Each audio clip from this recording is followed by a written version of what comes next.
starting with the nerve muscle physiology. Okay, so first we will see what are the topics we need to study in this chapter. We have to study about the nerve action potential, the classification of nerve fibers, the nerve injury, the skeletal muscle, their structure and function, the properties of skeletal muscle, cardiac and smooth muscle, and finally the synaptic transmission. Okay, so this chapter, it is a very important chapter, but one of the basic chapters of physiology. Okay, right. So first we will move to the nerve action potential. Okay, this is a nerve action potential. If I show you such figure, I know most of you won't understand anything. Okay, so first we will see what is the resting membrane potential of the nerve fiber. Resting membrane potential of the nerve fiber.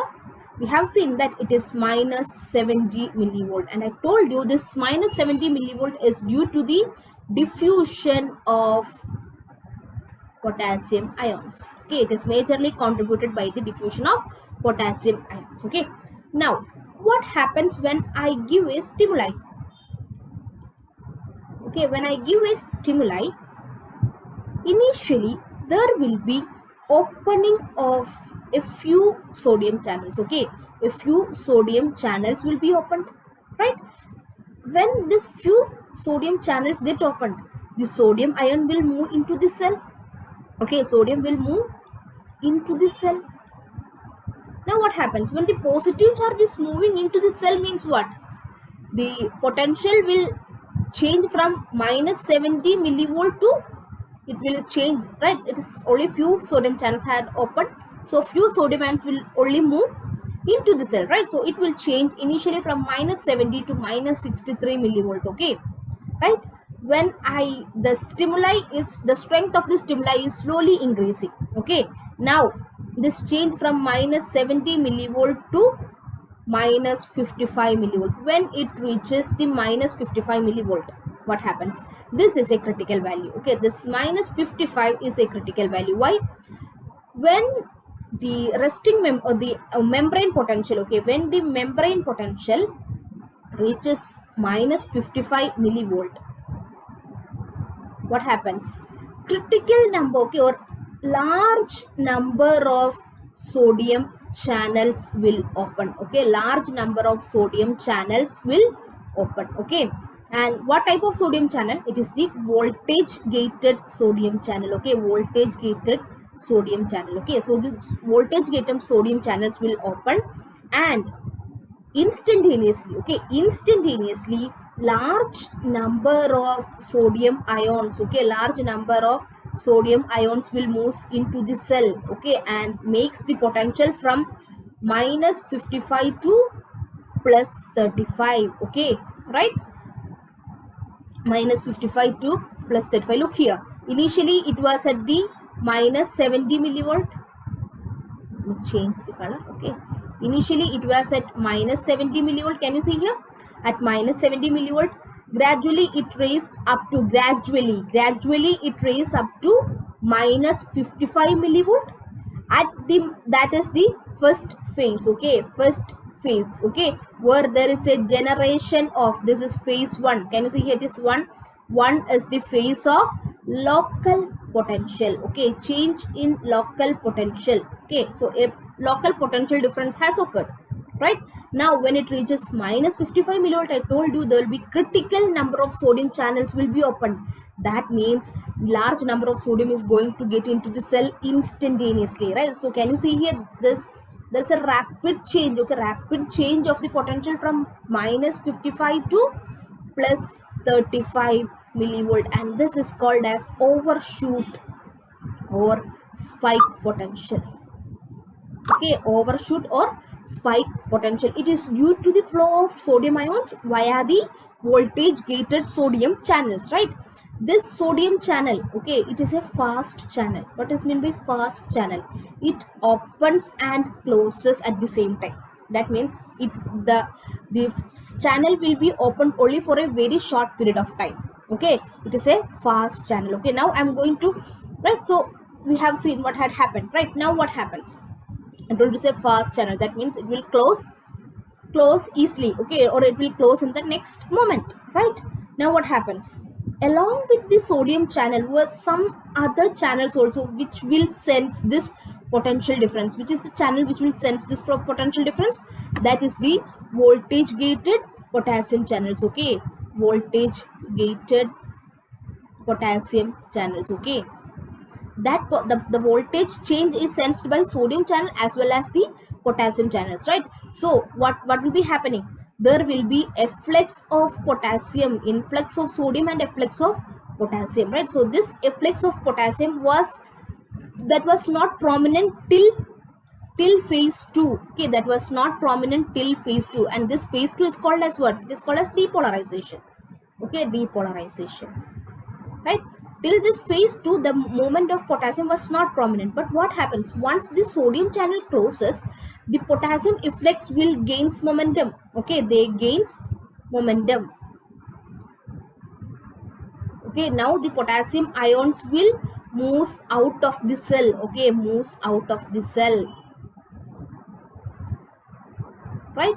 When the potassium ions moves out of the cell, it will lead to loss of charges, right? So from plus 35 millivolt, it will become minus 70 millivolt initially, and then it will further decrease to minus 90 millivolt. What is the specialty of minus 90 millivolt? It is the equilibrium potential for potassium, right? Why it is happening? Why it won't stop at minus 70 millivolt? Because this potassium channels, they are slow channels. What do you mean by slow channels? That is, they will open and they will close very slowly, right? That is why even after attaining the resting membrane potential, there will be efflux of potassium, or efflux of potassium continues, because the potassium channels are slow channels. They will only close slowly. So the potassium ions will continue to flow out of the cell, making the membrane minus 90 millivolt. Okay, now what happens? Once the potassium channel closes, this efflux stops, right? Then something called as the sodium leaky channels. Okay, sodium leaky channels are present. Okay, this sodium leaky channels will cause the influx of sodium, okay, in very small amount. Okay, and that will make the potential from minus 90 millivolt to minus 70 millivolt. Okay, or it will bring back the potential to the resting membrane potential. Understand the phases? So the phase 1, it is the local potential. Phase 2, it is the depolarization. Phase 3, that is the efflux of potassium, that is the repolarization. And phase 4, the continuation of efflux of potassium, that is called as hyperpolarization.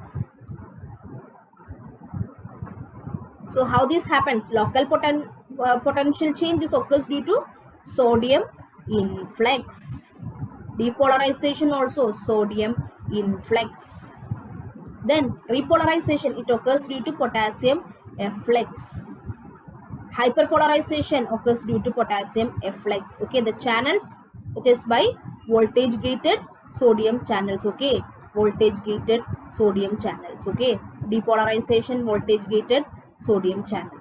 Potassium repolarization, voltage gated potassium channel, which is the slow channel. Okay, sodium channel is a fast channel. Okay, hyperpolarization is due to voltage gated potassium channels. Okay, now I am going to explain something about this sodium channel. Okay, this is the sodium channel. It has two gates. Okay, can you see here the M gate and H gate? Okay, M gate is also called as the activation gate, and H gate is also called as the inactivation gate. Okay, when in resting state, okay, in resting state, okay, what is the state of this channel? In resting state, this M gate will be open. Okay, and this H gate will be closed. Okay, this is how the sodium channel will look in the resting state. Can you see here the M gate is open and the H gate is closed? Okay, right, that is in the resting state. When activated, okay, when activated, what happens? Both will open. M will open and H will also open. Both will open in the activated state, so that the ions can easily move through the gate. Okay, in activated state, both activated state, both gates are open. Okay, and I told you in the next instant the gate will close. Which is the first gate to close? During the time of repolarization. Okay, or this is called as, the repolarization is called as the inactivation state. Okay, inactivation state. Okay, so in inactivation state, the M gate will be closed and H will be open. Okay, so in inactivation, M gate is closed and H gate is open. Okay, in inactivation state, M gate, that is in the repolarization phase, the M gate will be closed and H gate will be open, right? Once the membrane reaches the resting membrane state, okay, right, when the membrane reaches to the resting state, the H gate will close and M gate will open. Okay, so this is the sodium channel. Okay, the voltage gated sodium channel. Understand about the voltage gated sodium channel? Right. Now, so we have seen the phases of this action potential, the nerve action potential. Now, what is the effect of the concentration of ions? Okay, sorry, what is the effect of the concentration of ions in this action potential? Which ions? Okay, now we are going to discuss about the effect of extracellular ionic concentration. Okay, extracellular ions in the action potential. Okay, which are the ions which we are concerned about? We are concerned about the sodium and potassium. Okay, so now we are going to see the effect of this ions in the extracellular fluid in action potential. What are the conditions where there is changes in this sodium ion? We have two conditions. One is hyponatremia, where there is decrease in sodium, and we have hypernatremia, when there is increase in sodium concentration. Hypernatremia means the extracellular sodium concentration decrease. Hypernatremia, extracellular sodium concentration increase, right? So what happens when there is hyponatremia? Which is the ion that is responsible for depolarization? It is sodium ion, right? Since the sodium ion is less, that means the amplitude of action potential will be reduced. Okay, so when there is hyponatremia, the amplitude of action potential will be reduced. Okay, similarly, when there is hypernatremia, the amplitude will increase. Right, now coming to the potassium, change in potassium, we have hypokalemia and we have hyperkalemia. One thing you need to know here is that the action potential doesn't have much changes due to this potassium ion concentration in the extracellular fluid. Okay, there is the change in the action potential is very minimal or no change, we can say. But what is the parameter that is going to change with the hypokalemia or hyperkalemia? That is the resting membrane potential. Okay, resting membrane potential is going to change with the effect of this hyperkalemia or hypokalemia. In case of hypokalemia, I told you the resting membrane potential is due to diffusion of potassium ions. Okay, diffusion of potassium ions, right? So in case of hypokalemia, there will be decreased potassium. Okay, decreased potassium means what? Increased diffusion of potassium ions. Okay, increased diffusion of potassium ion from the cell. Okay, from the cell, right?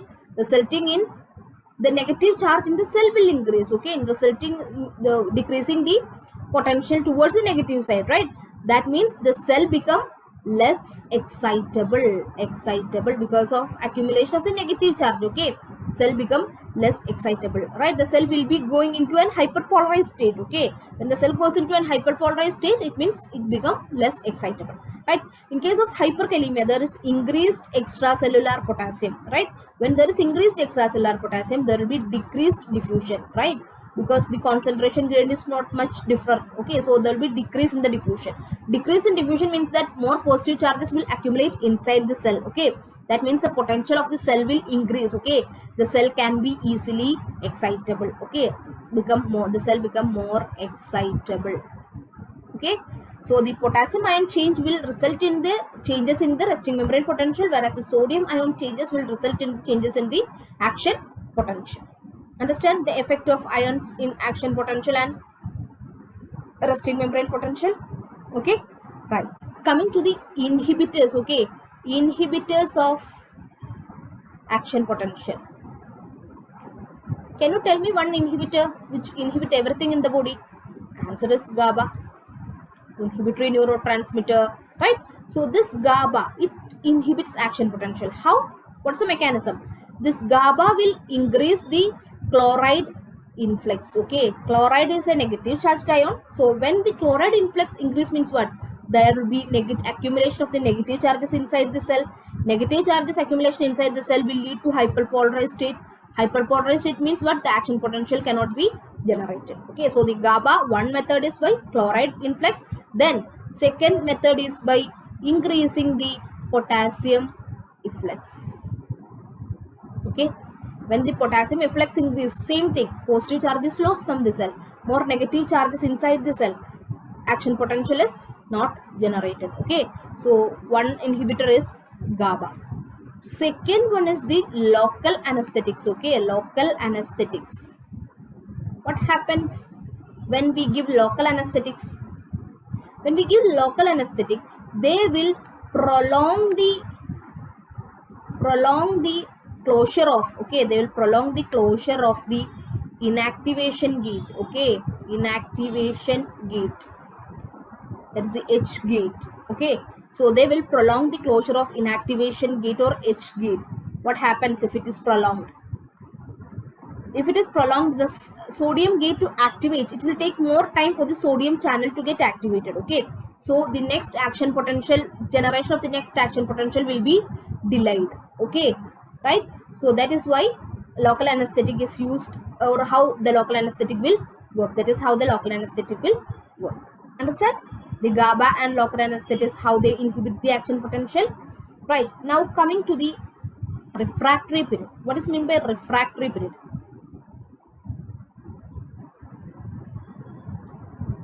I'll explain in a simple way. Okay, I have applied stimulus A. Okay, I applied stimulus A and action potential 1 is produced. Okay, now after application of stimulus A, I wait for the action potential to go come back to the normal resting potential, and now I applied B stimulus. Okay, I got action potential B. Okay, understand? Now instead of waiting for the cell to become in the resting state, I applied the C stimulus. What happens? Will I get any action potential? Answer is no, I won't get any action potential. I applied action potential A, I waited. Okay, I waited for the cell become or the cell to attain the resting membrane potential. Then I applied stimulus B, I got action potential 2. But after action potential 2 is produced, I immediately applied stimulus 3C. Now will I get any action potential? No. That means there is a time period. Okay, time period after the stimulus is applied. Okay, this is a refractory period. There is a time gap. Okay, there is a time gap after the first stimulus. Okay, after the first stimulus, when we apply the second stimulus, okay, the second stimulus cannot produce any action potential. Okay, so the time period that is that occurs after the first stimulus, when the second stimulus cannot produce an action potential, that is called as the refractory period. That is, during that time, however, if you have applied the second stimulus, that stimulus won't produce an action potential. That is called as refractory period. Right, there are two parts in refractory period. Okay, two components I can say. First is the absolute refractory period. Okay, absolute refractory period. What is meant by absolute refractory period? During this period, whatever the strength of stimulus you applied, okay, so the stimulus of whatever strength, okay, whatever strength of stimulus you applied, no action potential is produced. Okay, whatever the stimulus you apply, whatever the strength of stimulus you give, it won't produce any action potential. That is called as the absolute refractory period. That will start from the depolarization to 1/3 of repolarization.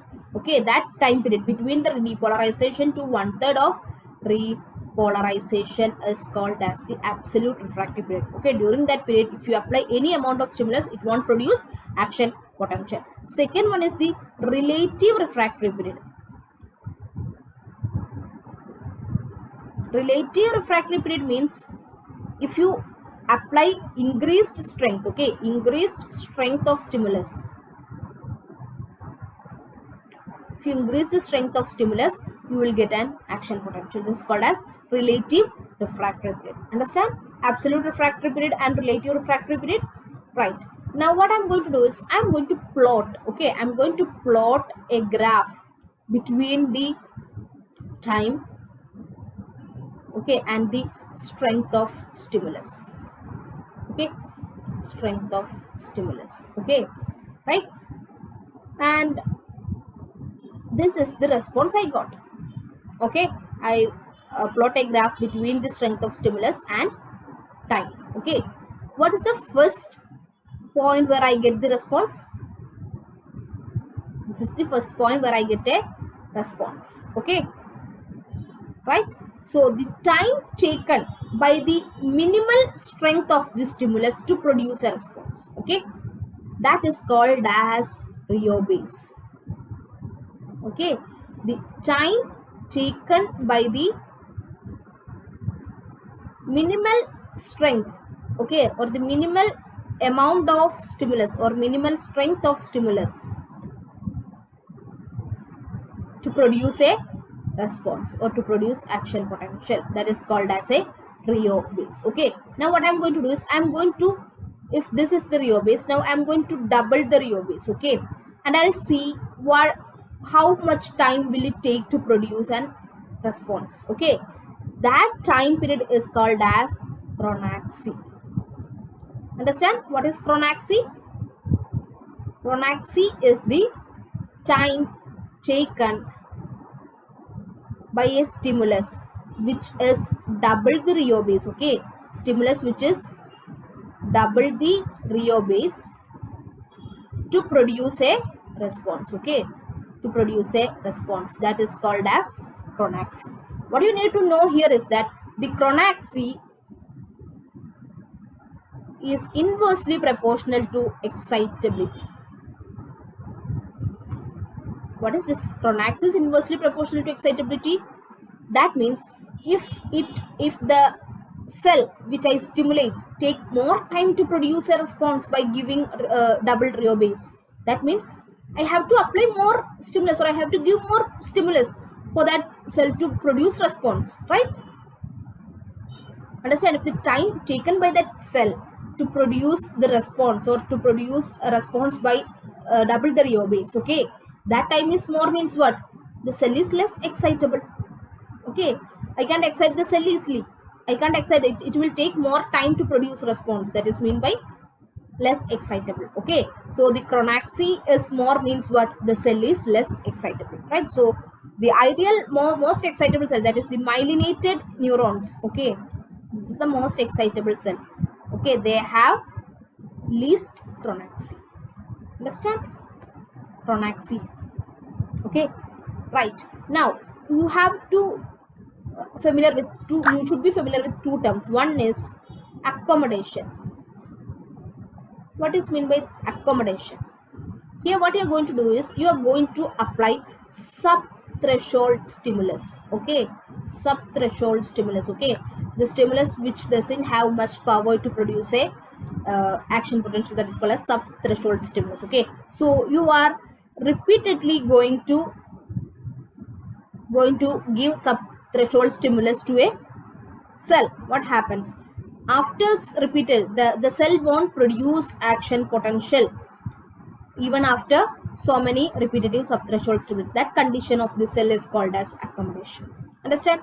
Now, adaptation. What is the difference between accommodation and adaptation? Adaptation, here you are repeatedly giving giving supra-threshold stimulus. Okay, supra-threshold stimulus. Okay, now after some time the cell won't give action potential. Why? It is due to the fatigability of sodium channels. Okay, adaptation. Okay, the cell won't produce response after repeatedly giving supra-threshold stimulus, that is called as adaptation. So understand what is accommodation and what is adaptation, right? So with this we have completed the action potential of the neurons. Okay, now we will move on to the nerve cell structure of neurons. Okay, the nervous tissue. How many types of cells are there? We have neurons and the glial cells. Okay, glial cells. Okay, so these two types of cells are present inside the or present in the nervous system, right? If you take neurons, we'll discuss later. First I'm going to discuss something about the glial cells. Okay, glial cell. What are the types of glial cells? There are macroglia and microglia. Okay, first I'll take the macroglia. What are macroglia or examples of macroglia? They are our oligodendrocytes, astrocytes, and the Schwann cells. Okay, these are the macroglia that is present in the nervous system. Okay, now microglia. These are actually the phagocytic cells or the macrophage derived cells. Okay, macrophage derived cells. Okay, now first I'll talk about the astrocytes. Okay, astrocytes, from the name itself, astro, star. Okay, so it is a star shaped cell. Okay, right? The astrocytes that is present in the white matter, okay, they are called as the fibrous astrocytes. Okay, fibrous astrocytes. And that is present in the gray matter, they are called as protoplasmic astrocyte. Fibrous astrocytes and protoplasmic astrocytes. Okay, now what is the function of this astrocyte? First function is they forms the blood brain barrier. Okay, blood brain barrier. Okay, then they helps in the neuronal signaling. Okay, neuronal signaling. How? By uptake of potassium and the neurotransmitter. Okay, uptake of potassium and neurotransmitter. Now I have two more. One is oligodendrocyte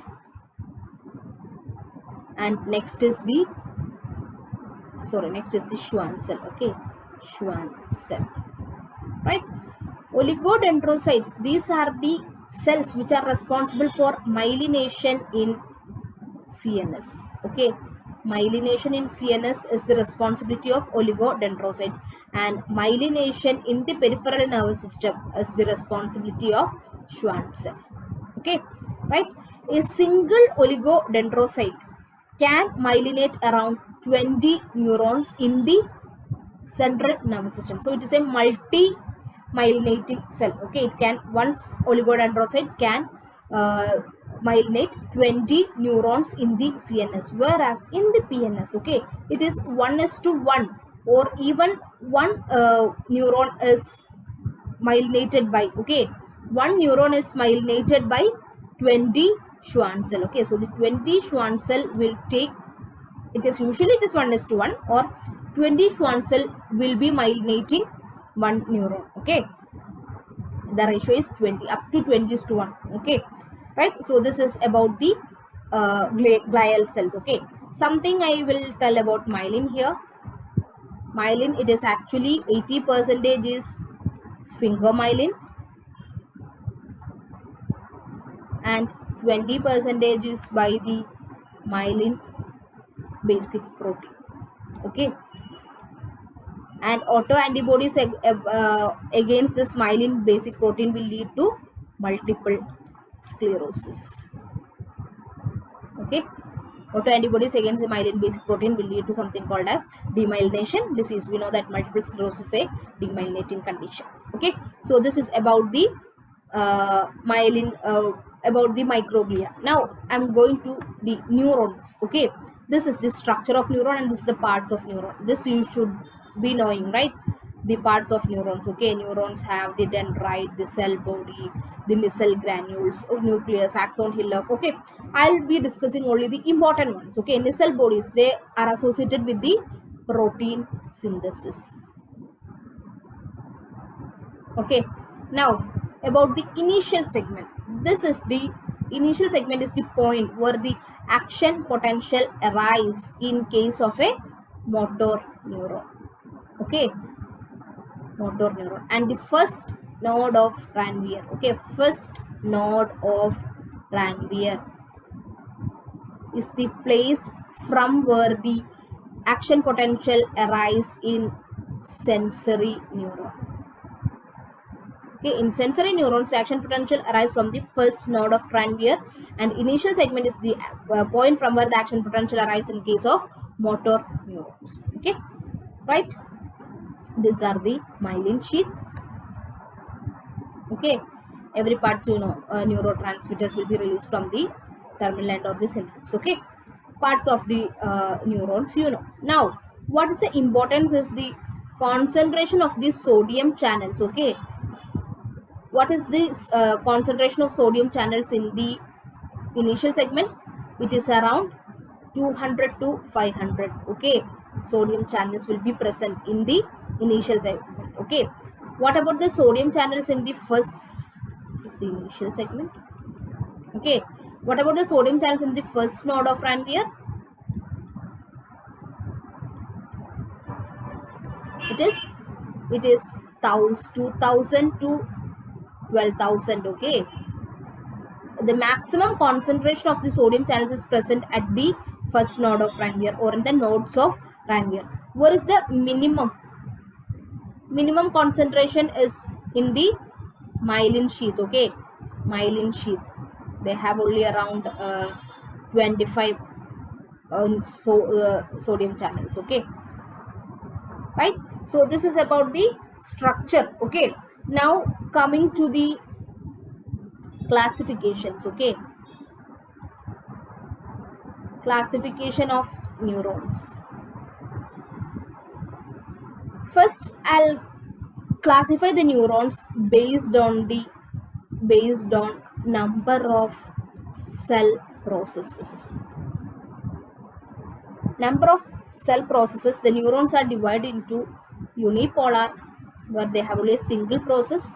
Second is pseudo unipolar, that means a single process, and from the single process two processes. This is called as pseudo unipolar. Third, bipolar, two process, and fourth is multipolar, many process. Okay, so depending upon the number of cell process, the neurons are divided into unipolar, pseudo unipolar, bipolar, and multipolar. Unipolar, it is not seen in vertebrates. Okay, it is usually seen in invertebrates. Then pseudo unipolar, can you give me an example where you can say pseudo unipolar cell in humans? It is the dorsal root ganglia of sensory nerve. Okay, dorsal root ganglion of sensory nerve. Then bipolar, the retina, the olfactory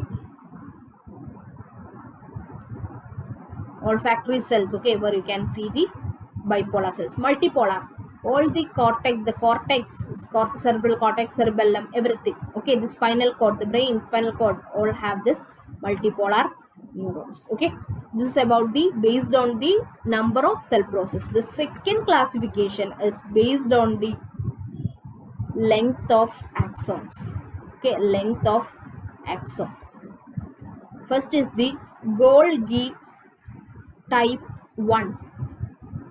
Golgi type 1 neurons, they have long axons. Okay, long axons. The extreme cases, the axon length can be up to 1 meter. Okay, can you give me an example? Example is the pyramidal cells. Okay, pyramidal cells in the cerebral cortex. Okay, in the cerebrum. Then the Purkinje cells Purkinje cells in the cerebellum.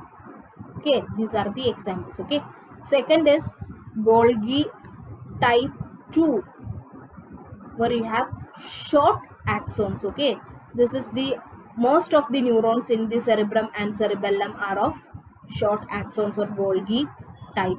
Okay, right, so this is about the second classification. Now coming to the classification of the neurons, okay, of the nerve fibers. Okay, classification of nerve fibers, very important classification. This is called as the Erlanger and Geiser classification. Erlanger and Geiser classification. Okay, so they have classified the nerves into three groups. Okay, A, B and C. Okay, out of this A and B both are myelinated. Okay, A and B are myelinated and C is non-myelinated. Okay, right, so from the nature itself you can predict, right? So A and B are fast fibers. Okay, there will be conduction will be fast, and C is also called as the slow fibers because they are non-myelinated, so the conduction will be slow. Okay, now the A is divided into A alpha, A beta, A gamma and A delta. Okay, A is further divided into A alpha, A beta, A gamma and A delta. Okay, coming to A alpha fibers. From the name itself, can you guess one example for A alpha fibers? The alpha motor neurons. Very good. The alpha motor neurons are A alpha fibers. Other than that, the sensory part, the joint position. Okay, the joint position, the proprioception, they will comes under A alpha fibers. Okay, then A beta fibers. A beta fibers, where you can associate here is the touch. Okay, the touch, then the pressure senses. Okay, are A beta. And what you need to know about the A beta fibers is they are purely sensory. There is no motor part for the A beta fibers. A gamma, they name the gamma motor neurons. Okay, symbol gamma motor neurons. And A gamma fibers, they are purely motor.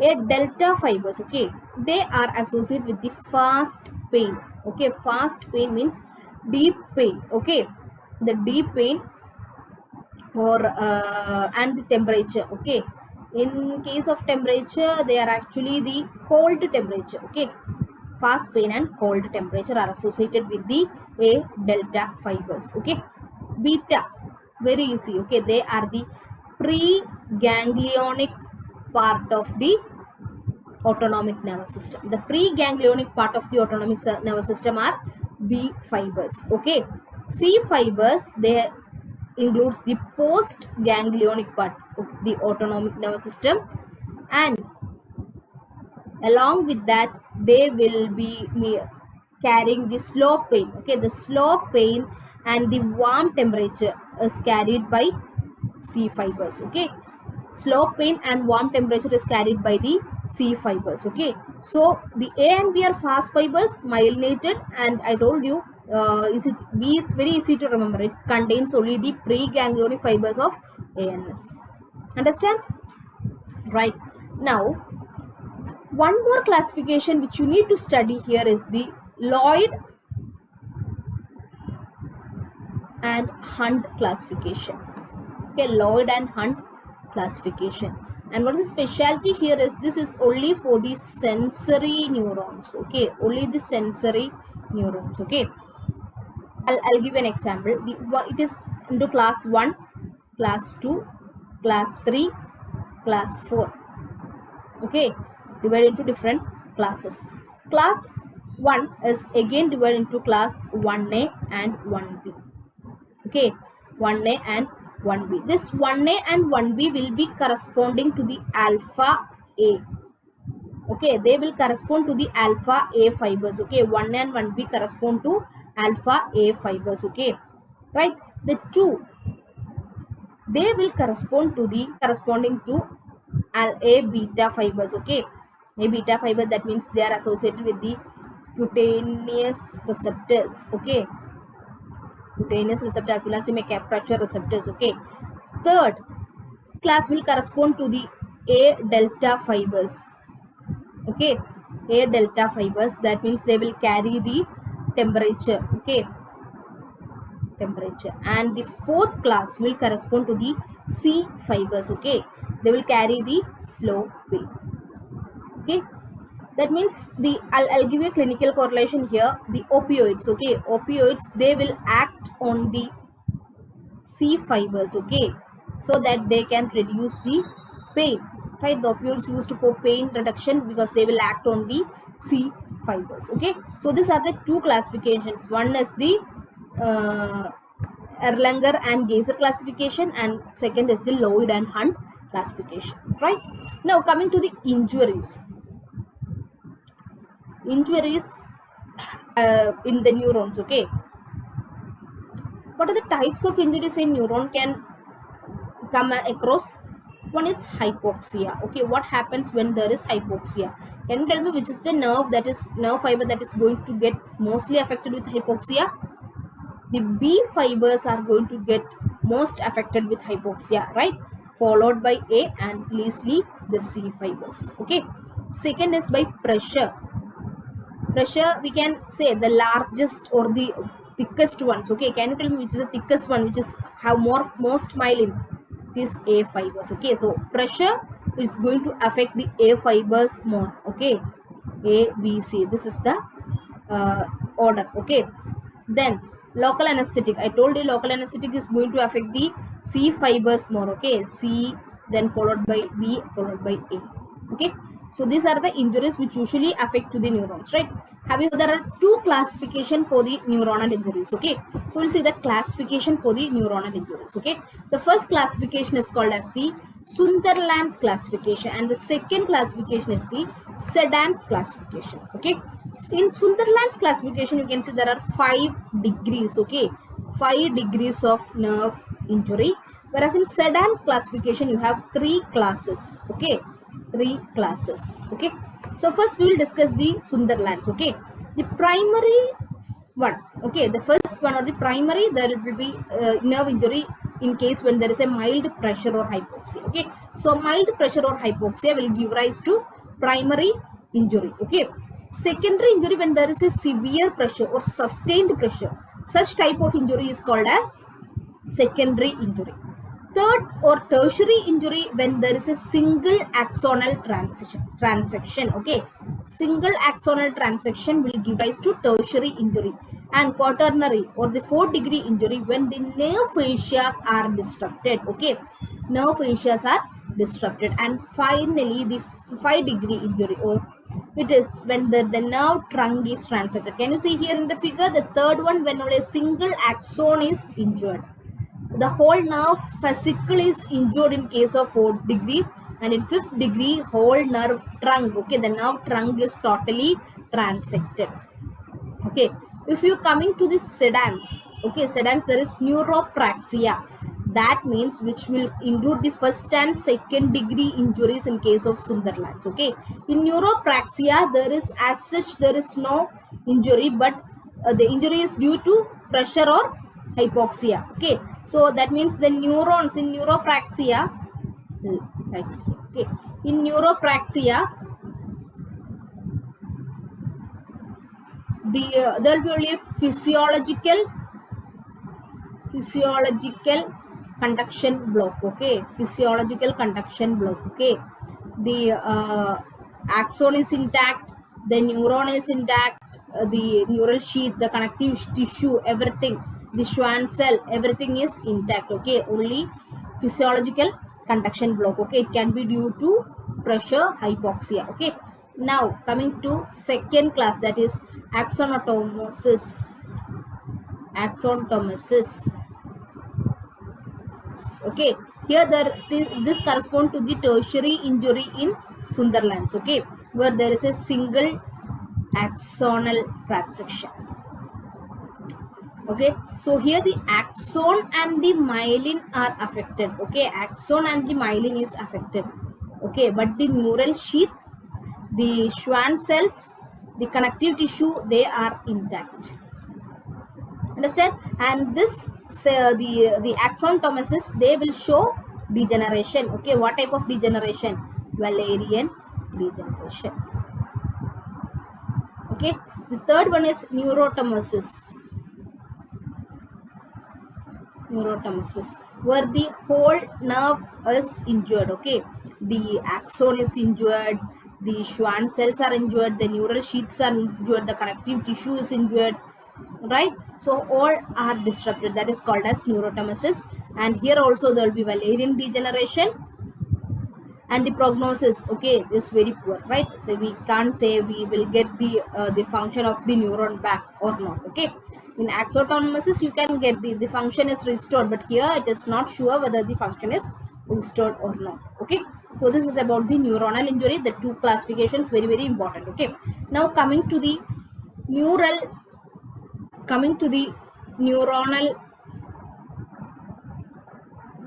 degeneration and regeneration.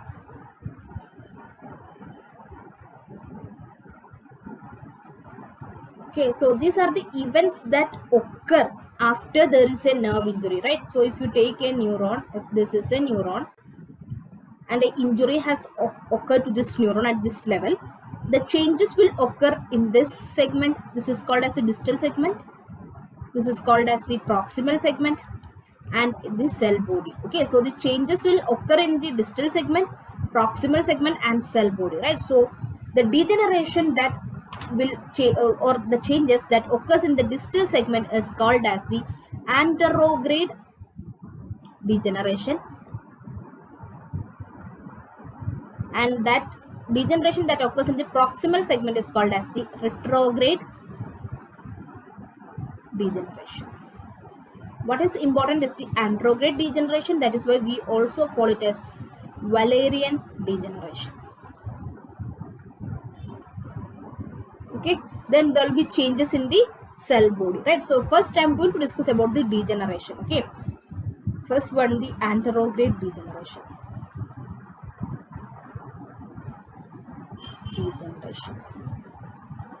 In anterograde degeneration, actually there are three changes. Okay, three changes will occur in anterograde degeneration. One is the axon will break down. Okay, axon will break down. Okay, and when will this occur? This occur from day 3 to day 5 of the neuronal injury. Okay, that means it occur within 1 week. Okay, within 1 week. Okay, second is the myelin breakdown. Okay, myelin breakdown, this will occur from day 8 to day 32. That is, it occurs within 1 month. Right? The third change is whatever the debris that is produced. Okay, the debris that is produced is phagocytosed by the macrophages. Okay, right? Phagocyte by the macrophages. So these are the changes that happens in anterograde degeneration, right? In retrograde degeneration, only the changes will be up to the first proximal node of Ranvier. Okay, the next proximal node of Ranvier. Whatever but the change, that will be limited up to the next node of Ranvier. Okay, or that distal node of Ranvier. Okay, now coming to the cell body change. Okay, cell body changes in degeneration. In degeneration, first the Nissl granules, okay, get dissolved, and that is called as chromatolysis. Okay, and this will occur within 24 to 48 hours. Okay, the second change is the cell body gets swelled up and the nucleus will be pushed towards the periphery. will be pushed to periphery, and the cell organelles, okay, will disappear. Okay, the cell organelles disappear.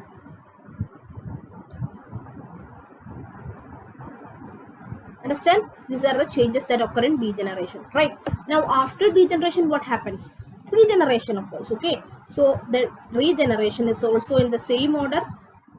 First is the axonal, the andrograde regeneration. Okay, andrograde regeneration.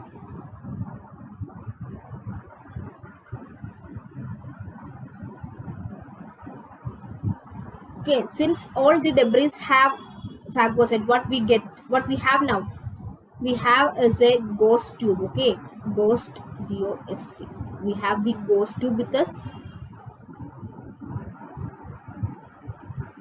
right? We have the ghost tube, and in this ghost tube the axonal sprout comes. Okay, axon sprouts comes, and that comes on day 15. Okay, along with the axonal sprout, the Schwann cells start proliferating. The Schwann cell proliferation occurs. Okay, and both these occurs around day 15, right? In the cell body, the changes will be reversed, right? Like the cell becomes the cell body becomes normal size. The nucleus becomes central. The cell granules appear, cell organelles appear, right? Everything will appear. But you need to know is the regeneration will take 1 year. Okay, it will take around 1 year to complete. Okay, and the rate of regeneration is 1 millimeter to 3 millimeter per day. 1 millimeter to 3 millimeter per day. That is the rate of regeneration, and this is about the neuron. Okay, so we have completed the nerve physiology. Moving on to the skeletal muscle. Okay, skeletal muscle. First I'll discuss about the structure of the skeletal muscle. Okay, you know, if this is a muscle, right, consider this is a muscle. This muscle is covered by something called as epimysium. Okay, and if you look carefully, this muscle is made up of so many fascicles. Okay, muscle fascicles. Okay, and this fascicle is covered by something called as perimysium, and this fascicles, muscle fascicles are made up of myofibrils. Okay, and that myofibrils are covered by endomysium. This is the hierarchy. Okay, epimysium, perimysium, endomysium, these are nothing but connective tissues. Okay, and these connective tissue together will join to form tendons. Okay, understand? So the connective tissue covering is the epimysium, perimysium and endomysium, right? And if you take the hierarchy, you have the muscle, whole muscle, which is divided into fascicles, muscle fascicles or muscle bundles, which is formed by the myofibrils. Okay, this myofibrils is longitudinally divided to give the sarcomere. Okay, and this sarcomere, this is the functional unit of the skeletal muscle. Okay, or the contractile unit or the functional unit. Okay, this is about the hierarchy of the skeletal muscle. Now if you take the sarcomere, I'm not going to describe every feature of sarcomere. Okay, I'll tell you the important one. The first thing which you need to know is about the sarcolemma. Okay, this is the plasma membrane. Okay, plasma membrane, and there is a invagination of the plasma or the sarcolemma into the sarcomere, and this invagination is called as the T tubule. Okay, right? Now what you need to know about the proteins that is present in the this sarcolemma. Okay, you have two types of protein, that is the integral proteins and the peripheral proteins. Okay, the integral proteins include the dystroglycan and the sarcoglycan. Okay, Dystroglycan and sarcoglycan forms the integral proteins, and the peripheral proteins include dystrophin, dystrobrevin, okay, dystrophin and dystrobrevin. Okay, these are the peripheral proteins, right? Now going into the second structure which we need to know is the sarcoplasmic reticulum. This sarcoplasmic reticulum forms the L tubules or the longitudinal tubules. Okay, this L tubules is actually longitudinal, and in the end they forms a cistern. Okay, the terminal end forms a cistern which is seen in adjacent with the T tubule or the transverse tubule. Okay, right? So the L tubule at the terminal end they form a cistern, and here they have something called as the ryanodine receptors. Okay, and in the T tubule, the end of the T tubule, you have dihydropyridine receptors. Okay, these two are calcium channels. Okay, both are calcium channels. Okay, right? So if you take this structure, it will be like one T tubule, one L tubule here, next L tubule here, right? So it forms a triad. Okay, and this triad or the T tubule, it is present where? It is present at the AI junction. Okay, the junction of the A band and I band. Okay, right? So how many AI junctions are there in one sarcomere? There are two A band, right, AI junctions, right? So in one sarcomere you have this two, the tubular system or sarcotubular system. Okay, two T tubules or two triads will be present in one sarcomere. Understand about the T tubules, the L tubules, the receptors there, right?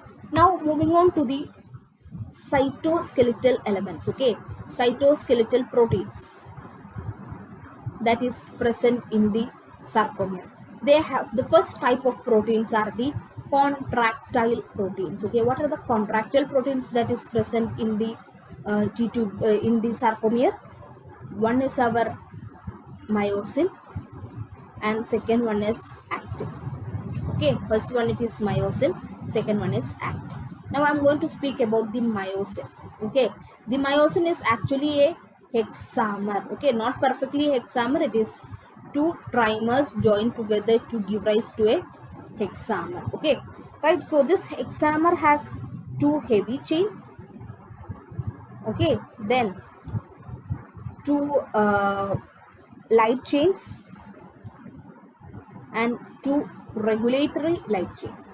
Okay, this light chain is called as the essential light chain. Okay, and you have two regulatory light chain. Okay, light chain. Now I'm going to speak about this heavy chain. Okay, if you take the heavy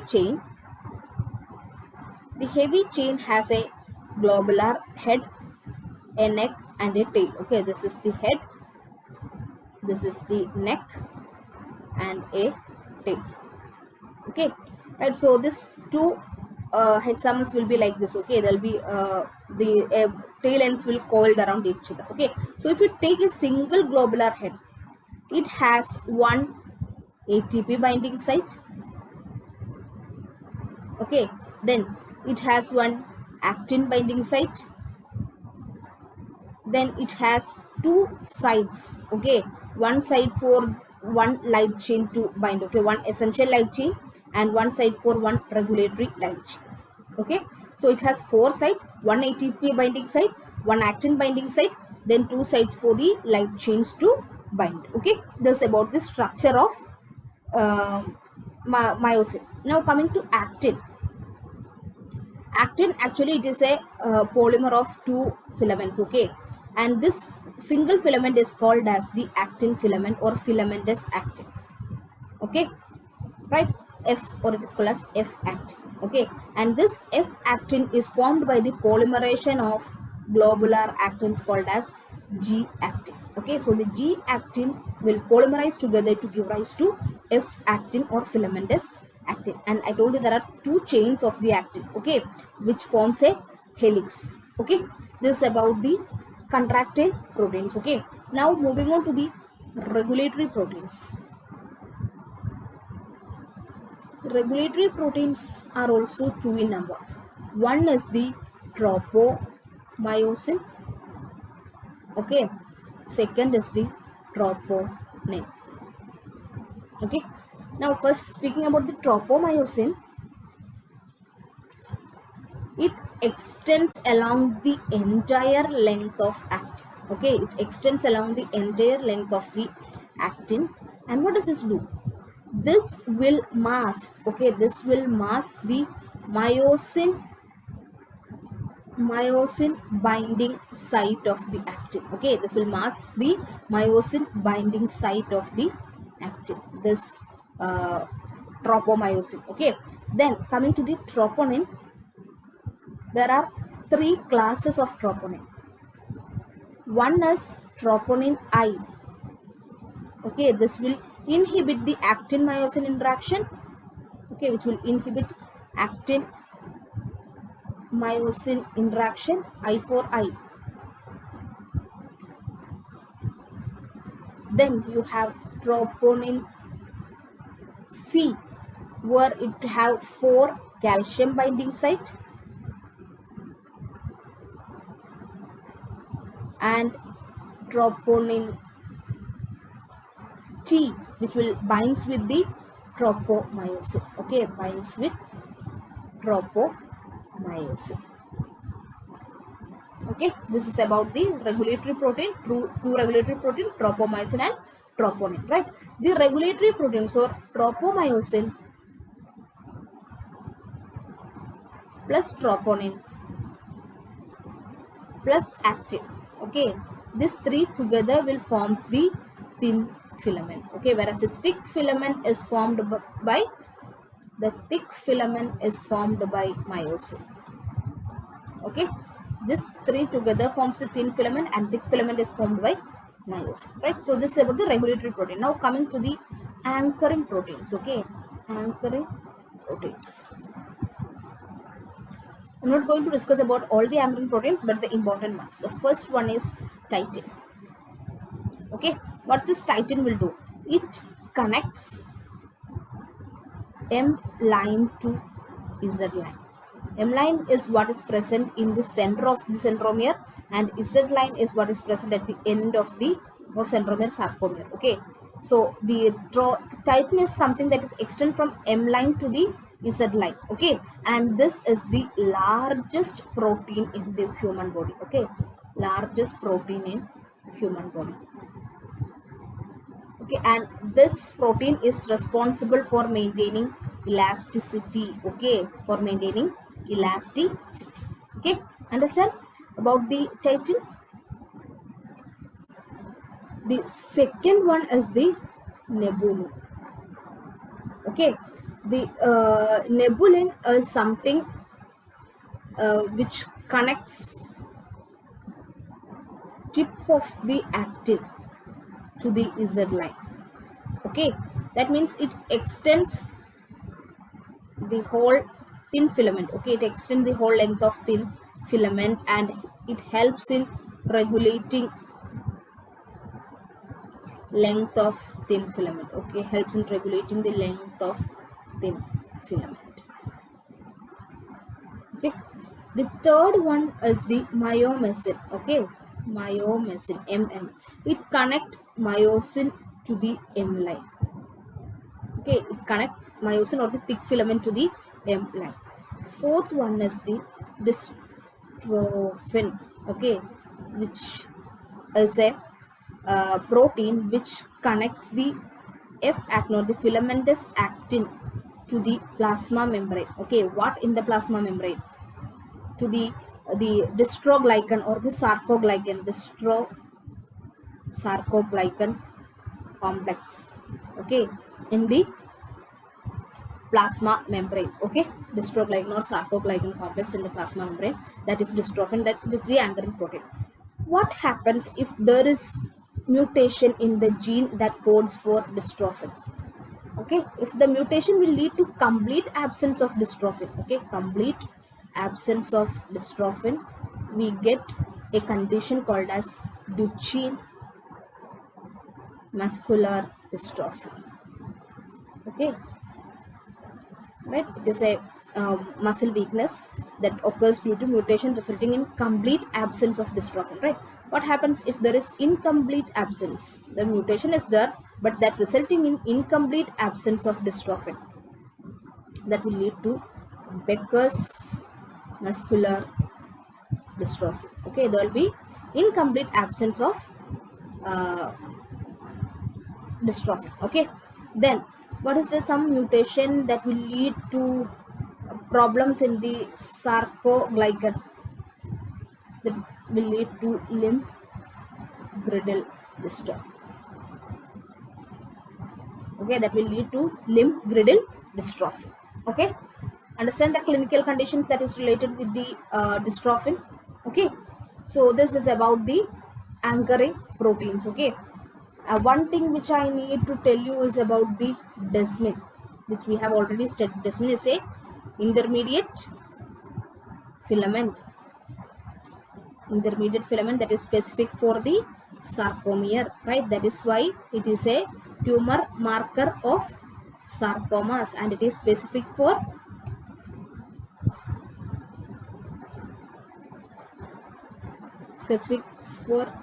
rhabdomyosarcoma. Okay, sarcoma and specific for rhabdomyosarcoma. Understand? So this is about the cytoskeletal proteins. Now coming to the bands and lines in sarcomere. Okay, bands and lines in sarcomere.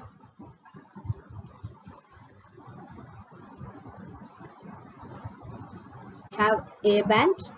Okay, A band, which is the anisotropic band. Okay, let me first write it here. A band, that is the anisotropic band. Okay, which is formed by myosin, and I band, sorry, I band, that is the isotrophic band, which is formed by the thin filament.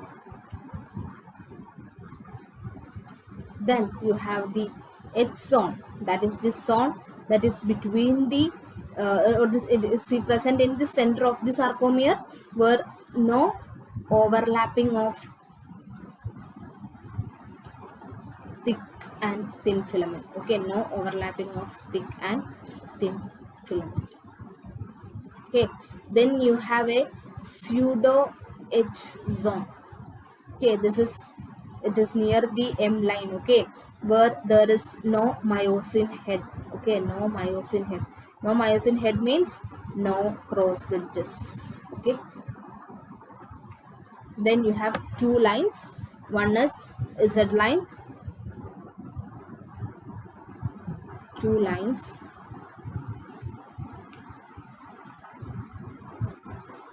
One is Z line, and it is present at the center of the I band. Okay, and the distance between two Z line, between two Z line will represent one sarcomere.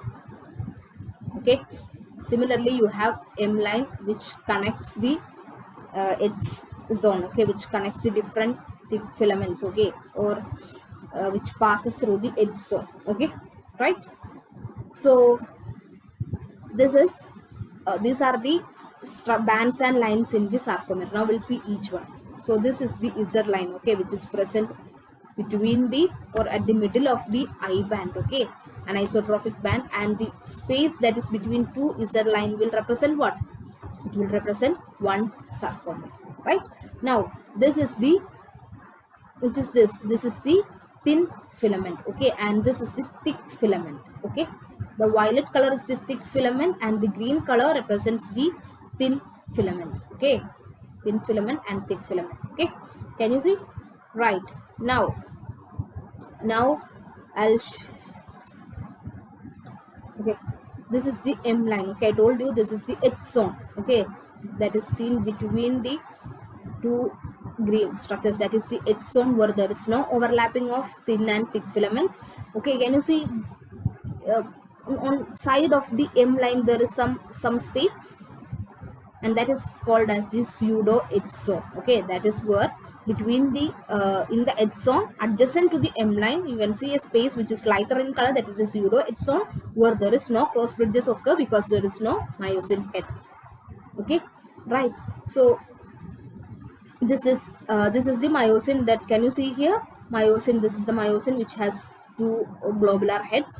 The tail ends get coiled together each other, and this is the actin filament. I told you there are two polymers of actin which forms a helix. Okay, and the troponin and tropomyosin.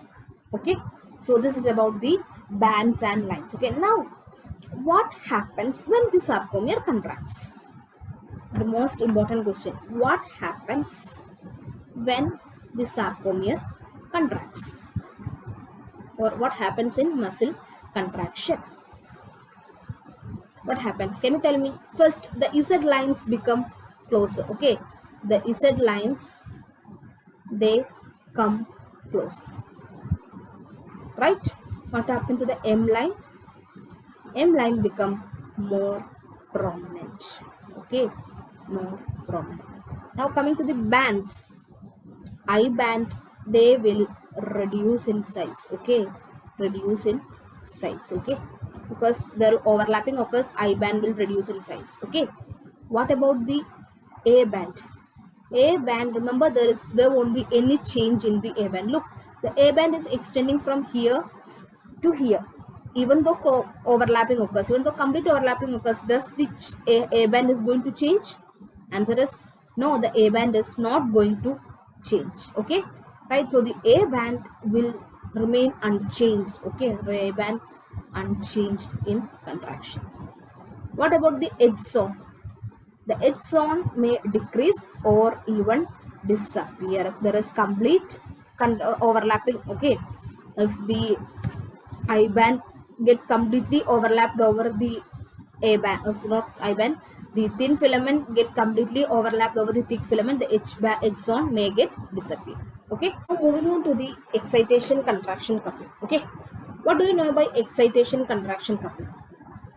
That is, excitation is coming from somewhere which will causes the contraction of the skeletal muscle, that is called as excitation contraction coupling. And what is the coupling agent, or what is the agent that will combine these two, the excitation and contraction? And that is the calcium. So the calcium is the coupling agent. Okay, how this will happen, I'll tell you. Right, before that, from where the excitation is coming? It is from the neuron. Which neuron? The motor neurons. Okay, the motor neuron, because it is going to innervate where? The muscle, right? So if you take one motor neuron, okay, one alpha motor neuron, if this alpha motor neuron, this neuron is innervated, or it supplies a group of muscle fiber. Okay, we call this neuron plus this muscle fiber as a motor unit. Understand what's a motor unit? It is the unit of muscle fiber, or the group of muscle fiber which is supplied by a single motor neuron. That is a motor unit, right? Now, if you take the muscles which is associated with fine movements like the iris muscles, okay, iris muscles. In such muscles, the one motor neuron will innervate only 3 to 6 muscle fibers, okay, right, forming a motor unit. Understand? So in such cases, the number of motor units will be very large. Okay, the number of motor units can go up to 2000 or 6000. Okay, up to that much range the number of motor units can go. Understand? Whereas the muscle that is not associated with fine movements, okay, like the calf muscles, okay, in such cases, one motor neuron will be innervating around 600 muscle fibers. Okay, so they will have only less motor units, around 200 300 motor units. Understand how the innervation occur? Right, so the excitation is coming from a neuron. What happens to a neuron? There will be opening of sodium channel with the help of ATP. Right, sodium channels open, and that action potential will reaches where? Will reaches the presynaptic membrane. What is present in the presynaptic membrane? We have the calcium channels, right? And this calcium channels along with the snare proteins. What is a snare protein? Can you tell me snare protein? That is synaptobrevin, right? So with the help of this snare protein, the calcium that is comes via the calcium channels, the vesicles will release the neurotransmitter. Okay. Can you tell me something that blocks the sodium channel? Something that blocks the sodium channel. There is some toxin called as the tetrodotoxin, which is a toxin from the puffer fish. This will inhibit the sodium channel, right? Then the botulinum toxin. Botulinum toxin, which will inhibit the synaptobrevin or the snare protein. Okay, that they will causes what? Flaccid paralysis. Okay, because this neurotransmitter is not getting released, muscle is not getting contracted, resulting in flaccid paralysis. Okay, right. So what happens? The neurotransmitter is released. Okay, one clinical condition which we should know here is about the autoantibodies. Okay, autoantibodies against calcium channels. Okay, this calcium channels in the presynaptic membrane, and that condition is when autoantibodies against the calcium channels in the presynaptic membrane is produced. That condition is called as Lambert-Eaton syndrome. Okay, right? So so we have seen how the neurotransmitter is released. Okay, can you tell me how many vesicles are released out when this from the presynaptic membrane? Around 60 vesicles. Okay, 60 vesicles of acetylcholine is released from the presynaptic membrane, and each vesicle will have around 10,000 acetylcholine molecule.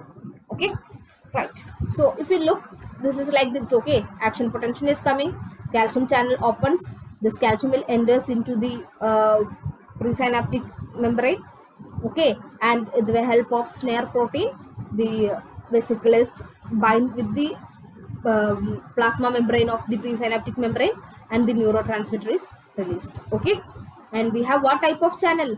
The nicotinic acetylcholine receptor is there, right? So this nicotinic acetylcholine receptor is okay in the postsynaptic membrane. Postsynaptic membrane, you have the nicotinic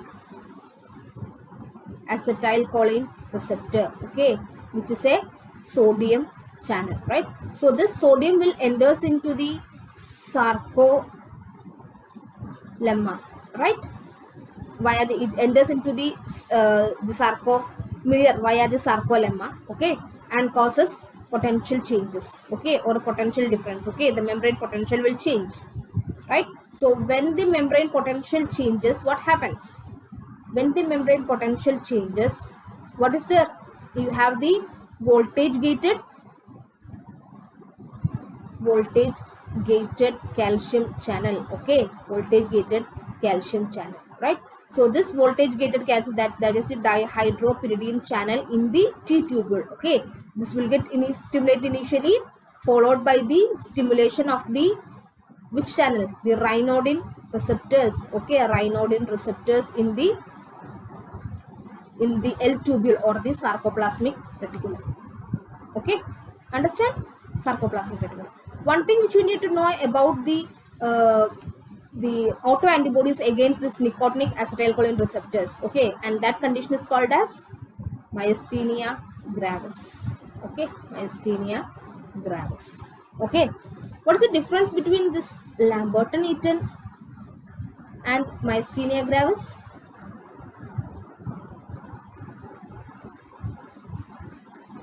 Here, increased voluntary activity will lead to increased fatigue. Okay, whereas in Lambert-Eaton, increased voluntary activity will lead to increase in the calcium accumulation and decreased fatigue. Understand the difference, right? So where were we? The calcium is released into where? Into the sarcoplasmic reticulum. So not so in the sarcoplasm. Okay, the calcium is released into the sarcoplasm, right? Now what happens? this calcium will goes and binds with the troponin. Okay, calcium binding site of the troponin, it will do what? It will do move the tropomyosin. Okay, the troponin which is attached to the tropomyosin will move the tropomyosin, causing unmasking. Okay, unmasking by tropomyosin of what? Of the myosin binding site of the actin. Okay, myosin binding site of the actin. Understand what happened? Right? Myosin binding site of the actin is become up, or it is unmasked, right? So that the actin can binds with the myosin. So our excitation has reached where?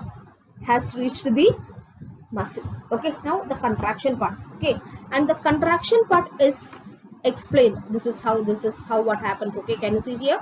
The sodium, the voltage or the potential will comes via this G tubule, reaches the inside the sarcomere. Okay, and the ryanodine receptors will open and calcium is released out, which will combines with the troponin C and causes actin myosin interaction. Okay, right? This is about the excitation, and I told you the coupling agent is calcium. Now what happened? That is explained in something called as the sliding filament theory. Okay, sliding filament theory, or the cross bridge cycling. Cross bridge cycling. Okay. Before explaining the sliding filament theory, I want you to know about two important things. Okay. First one is, how long will the contraction last? The contraction will last till the calcium is the cytosolic calcium, or the calcium that is present in the sarcoplasm is retaken or taken up to sarcoplasmic reticulum, right? The calcium that is present in the sarcoplasm has to be taken up back into the sarcoplasmic reticulum, and that is done by the another calcium channel called as SERCA. Okay, this is a calcium ATPase. Okay, it utilizes energy to take up the calcium from the sarcoplasm, and this sarcoplasm will the sarcoplasmic reticulum will store the calcium inside. Okay, now what happens when there is hyperactivity of this ryanodine receptor? This hyperactivity can occur due to various conditions like mutations, or due to the like the anesthetics like succinylcholine or halothane, or either. This was the 2020 21 NEET exam. Okay, succinylcholine causing malignant hypothermia was asked. Okay, so succinylcholine, halothane, either, right? So when these medications are given, what happens? There will be hyperactivity of the ryanodine receptor. The hyperactivity of the ryanodine receptor gives rise to a condition called as malignant hypothermia, right? Where there will be excitation, contraction, right? So with the patient will have tachycardia due to increased energy utilized for this contraction, increased heat release. Okay, increased ATP utilization. The patient will have hypothermia, fatigue. Okay, so these are the clinical features. And what is the treatment? Treatment is the dantrolene sodium, which is the uncoupler of contraction, uncoupler of excitation and contraction. Excitation, contraction, uncoupler. That is dantrolene sodium. Okay, that's about the malignant hypothermia. Now coming to the sliding filament theory, or the cross bridge cycling. What is happening here? We know the myosin head has actin binding site as well as ATP binding site, right? So when whenever the ATP comes and binds to the myosin, this is actin. The myosin will lose affinity towards the actin and the myosin head will get detached from the actin. Understand?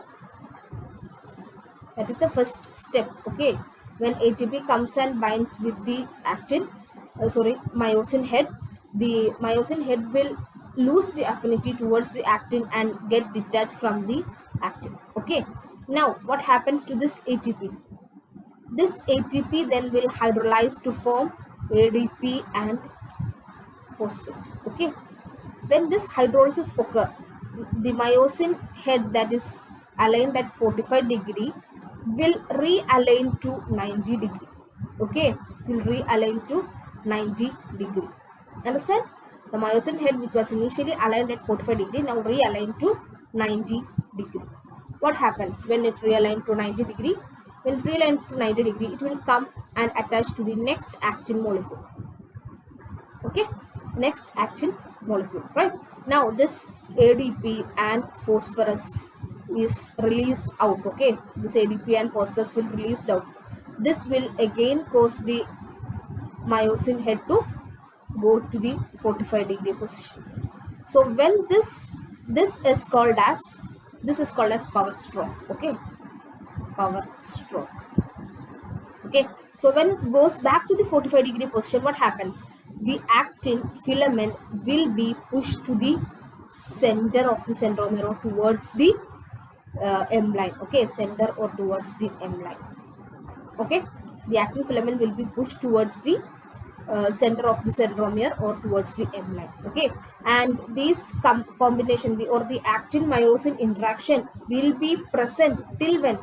Till another ATP molecule will come and bind to the myosin head. Okay, till another molecule comes and binds to the myosin head, and this is called as cross bridging.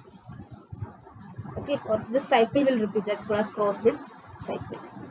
Understand what is happening? Once ATP, the myosin and actin is combined together, ATP will come and binds with the myosin head. The myosin head will detach from the actin, right? And the ATP will be dissociated into ADP and phosphate, right? So the alignment of the myosin head will changes from 40 degree to 90 degree. It will goes and attach to the next actin molecule. Then the ADP and phosphorus will be released out. It will align back to the 45 degree, causing the actin molecule to be pushed towards the center of the sarcomere. Okay, right? And this is called as sliding filament theory, right? Okay, the actin is slided towards the center of the sarcomere or towards the M line, causing in contraction. Understand how contraction occurs, right? Now there are two terms which you need to know in this contraction. Okay, one is the shortening and next is the tension. What is meant by shortening? Shortening is the extent or the how extensively the cross bridges are formed. That's called as shortening, right? The muscle will get shortened, the length will reduce. Okay, that will indicate the extent of the cross bridges, how long the cross bridges are formed, right? Tension means how many number, okay, the number of cross bridges formed. Okay, that is the tension. Understand? So these are the two terms which you need to know. The shortening means that length will reduce. Okay, and it is indicated by how many extent or the cross bridges are formed till which extent. Then tension is the work that get or the pressure that formed due to this cross bridging, that it will indicate the number of cross bridges that form. Okay, so this is what is happening, right? Now moving on to the properties of skeletal muscle.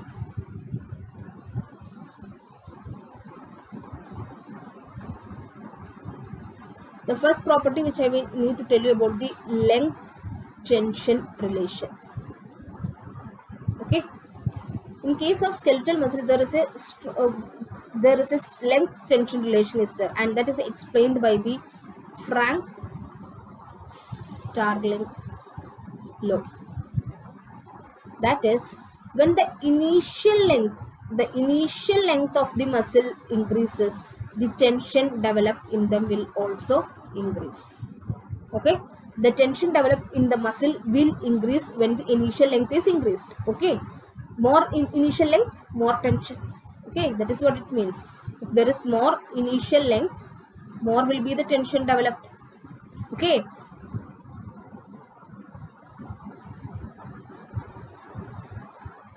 Okay, so this is the so each muscle, okay, each muscle have an optimal length where the tension developed is maximum.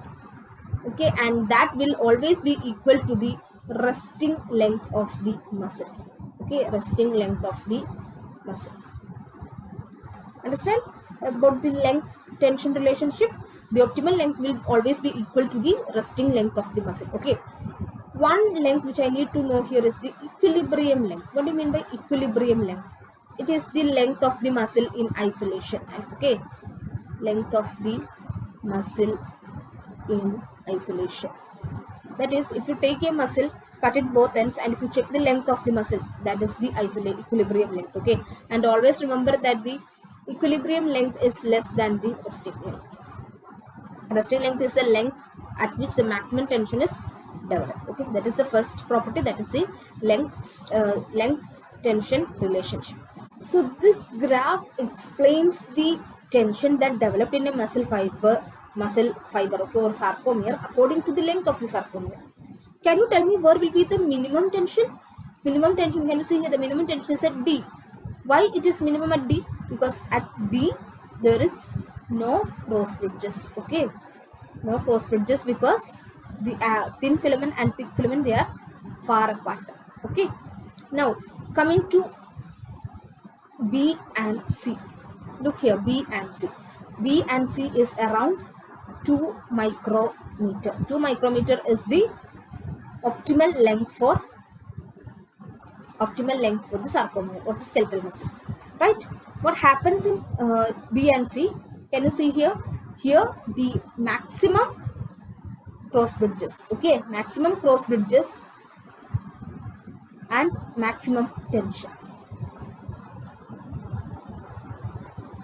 Okay, and coming to A, what happens? The length is the optimal length, or the length is further reduced. Okay, due to excessive overlapping. Okay, when the length reduces from the optimal length, I told you the tension developed will be further reduced. Okay, the tension developed will be less than the maximum tension developed. Okay, so in A there will be the complete overlapping. Okay, complete overlapping, but the cross bridges will be less than that of number of cross bridges will be less than that of the optimal length. Okay, right?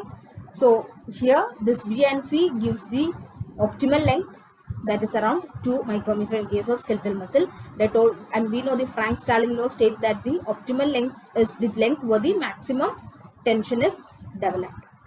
Understand? Because of the increase in number of cross bridges. Okay, this is what is explained in the length tension relationship. Okay, force velocity relationship. What is mean by force velocity relationship? Force velocity relation, that is, if a muscle is contracting against a load, against a weight, what happens? When muscle contracts against a weight or a load, what happens? There are 3 phases for this. Okay, in the first phase there will be isometric contraction, initial isometric contraction. What do you mean by initial isometric contraction or first isometric contraction? Here, if one load is there, the muscle is contracting, the tension developed will be, initially there will be no change in length. Okay, only tension will increase. Okay, length remains same, that is isometric contraction. Okay, length remains same but tension will increase. Okay, right? Tension will increase. What happens if the tension developed becomes equal to the load? When the tension developed will become equals to the load, what happens? Now this tension, or if the tension developed becomes more to the load, what happens? Now the muscle will start contracting. Okay, because it will pull the load. Okay, that means there will be there comes this second phase. Okay, second phase is intermediate isotonic contraction. What is happening here?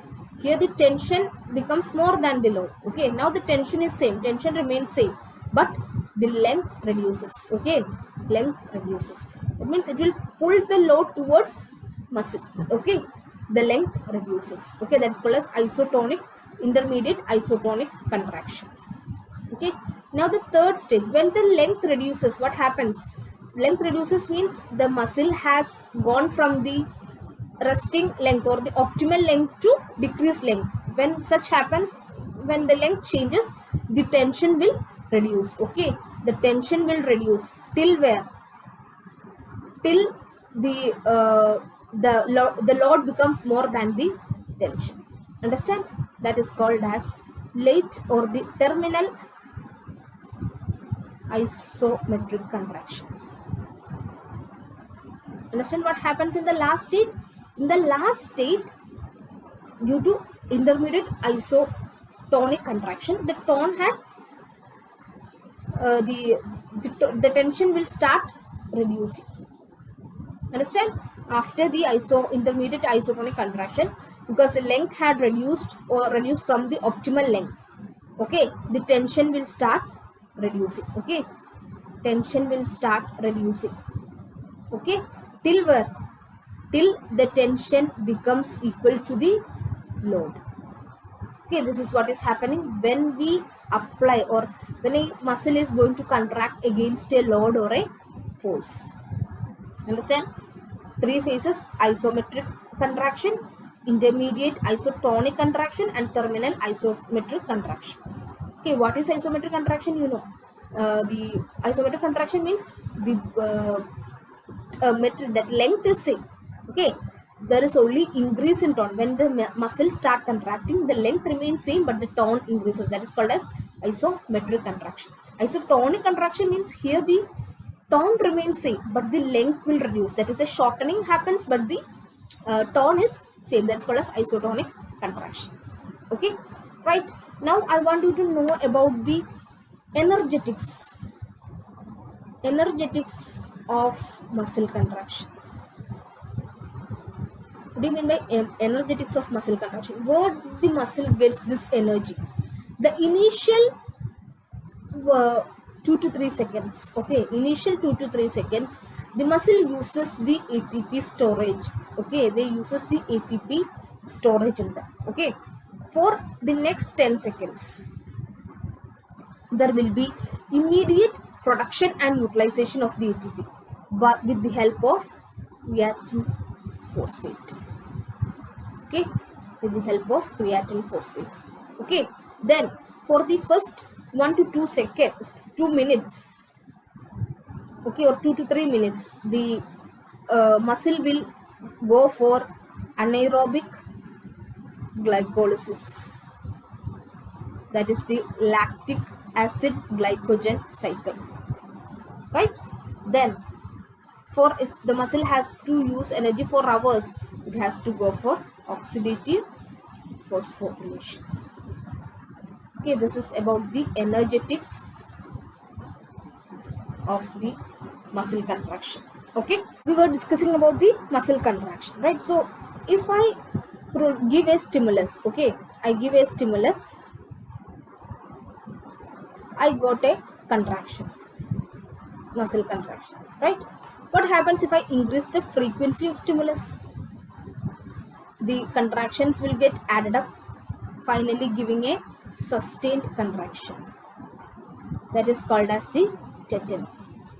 Okay, and the frequency at which I get the tetany is called as the tetanizing frequency. And this tetanizing frequency is given by 1 by contractile period. Okay, understand what is tetanizing frequency, how I get the tetanizing frequency? Okay, right. Now coming to the types of muscle fibers. Okay, there are actually 2 types of muscle fibers. One is small and one is large, or I can say it is the slow muscle fiber or fast muscle fiber. Okay, this fast muscle fiber is again divided into type 2A and 2B. What is the difference? The type 2A is a red muscle fiber, whereas type 2B is a white muscle fiber. The slow muscle fiber type one is also a red muscle fiber. What's the difference between red and white? Red have more myoglobin content, more oxygen storage capacity, more mitochondria. They will go for aerobic glycolysis, okay, or oxidative phosphorylation. So they are fatigue resistant. Whereas the white muscle fibers, they have less oxygen storage, less mitochondria, less myoglobin. They will go for anaerobic glycolysis, so they are fatigue prone. Right? And I told you this type A and type B. Type 2. They are fast. Okay, type 2 are fast, whereas type 1 is slow. Okay, they forms the slow motor units, whereas the type 2 forms the fast motor unit. But type 2A is a fast fatigue resistant fast motor unit. Type 2B is a fatigue prone fast motor unit. Okay, and which is the first muscle or the motor unit to get recruited? That is the slow or type 1. Okay, that is consider a person who is standing, walking, then running. In case of standing, the type 1 muscle fiber will be recruited. Okay, the slow muscle fibers are recruited first. In case of walking, so after 1, the type 2A is recruited. In case of running, the type 2B is recruited. Okay, so the type 2B is recruited in the last. Understand the order of recruitment? Right. One thing which I want you to know about the last point, okay, which we are going to discuss, is the fasciculation and fibrillation.